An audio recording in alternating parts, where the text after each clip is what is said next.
Hello, welcome to the self-learning podcast by Dr. Sushma Singh. Let us start discussion on chapter 4, the market as a social institution. And our topic is a weekly tribal market in Dorai village, Bastar, Chhattisgarh.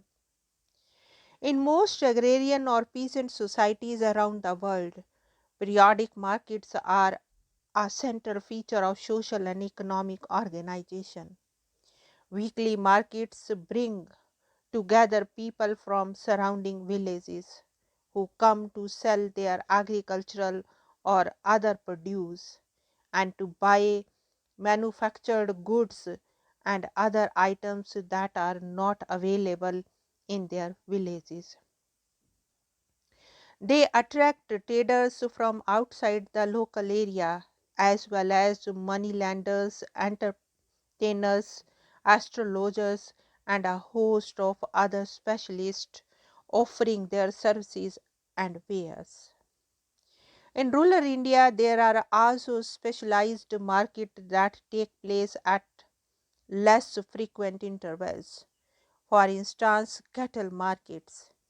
These periodic markets link different regional or local economies together and link them to the wider national economy and to the towns and metropolitan centers.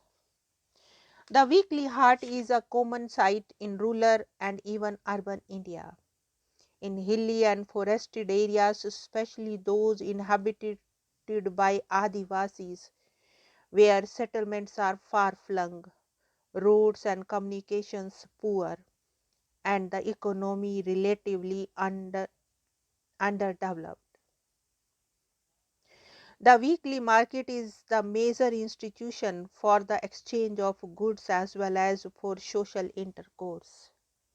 Local people come to the market to sell their agricultural or forest produce to traders who carry it to the towns for resale, and they buy essentials such as salt and agricultural implements and consumption items such as bangles and jewelry.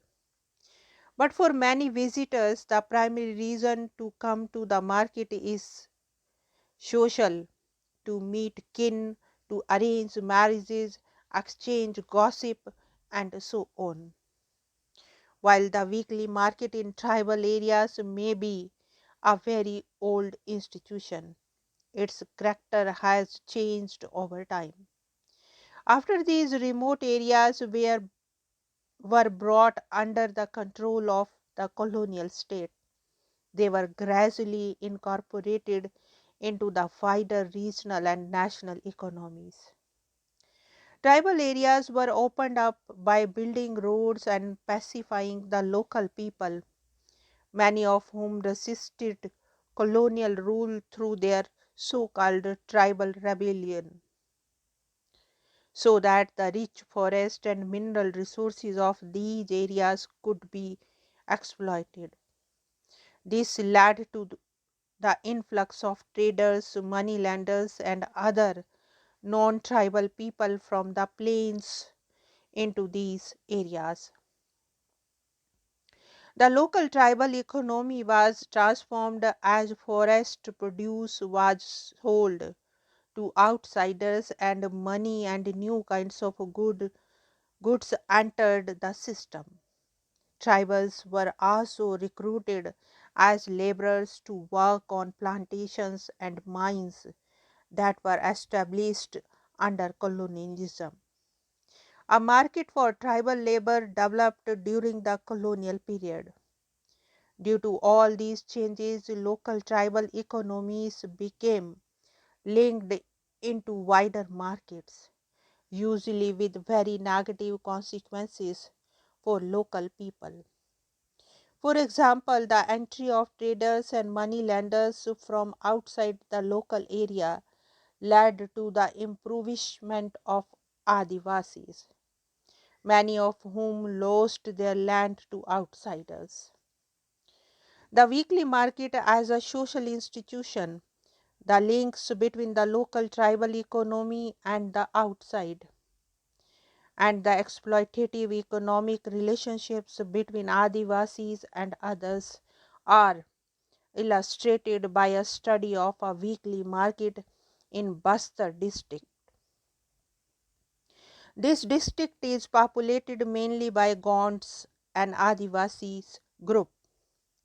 At the weekly market you find local people including tribals and non-tribals, mostly Hindus, as well as outsiders, mainly Hindu traders of various castes.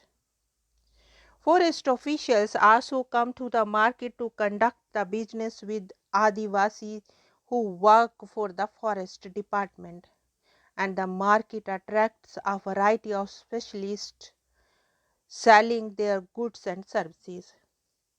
The major goods that are exchanged in the market are manufactured goods such as jewelry and trinkets, pots and knives, non-local food such as salt and haldi or turmeric, local food and agricultural produce and manufactured items such as bamboo baskets, and forest produce such as turmeric and oil seeds. The forest produce that is brought by the Adivasis is purchased by traders who carry it to towns. In the market, the buyers are mostly Adivasis while the sellers are mainly caste Hindus. Adivasis earn cash from the sale of forest and agricultural produce and from wage labor, which they spend in the market mainly on low value trinkets and jewelry and consumption items such as manufactured clothes. According to Alfred Gell, the anthropologist who studied Dhari, the market has significance much beyond its economic function. For example, the layout of the market symbolizes the hierarchical intergroup social relations in this region. Different social groups are located according to their position in the caste and social hierarchy as well as in the market system. The wealthy and high ranking Rajput dwellers and the middle ranking local Hindu traders sit in the central zones, and the tribal sellers of vegetables and local wares in the outer circles. The quality of social relations is expressed in the kinds of goods that are bought and sold, and the way in which transactions are carried out. For instance, the interaction between the tribal and non-tribal traders are very different than those between the Hindus of the same community. They express a hierarchy and social distance rather than social equality. Now, let us wind up the session and thank you very much for engaging yourself with the Self Learning podcast.